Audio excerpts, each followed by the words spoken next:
So ato na ni siyang kuhaon guys, kay dagko naman oh. Kay basi niya og maabtan na puno siya sa hinog, sayang pod.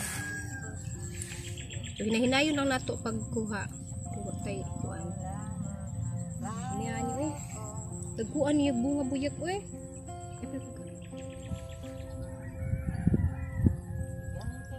Naka-harvest ta og upat ka buok niya. Napa didto ato tong apilon og kuha. Guys, tanawa ang kamunggay na nay udlot.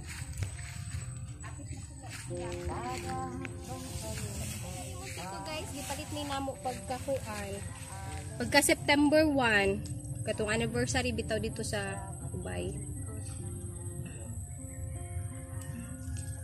Usa. Ay dapay usa.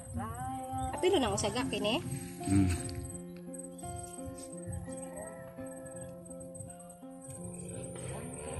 Nindot jud no kung magtanom ta kay na natay ma-harvest. May na lang ni, ug managhanday ni siya.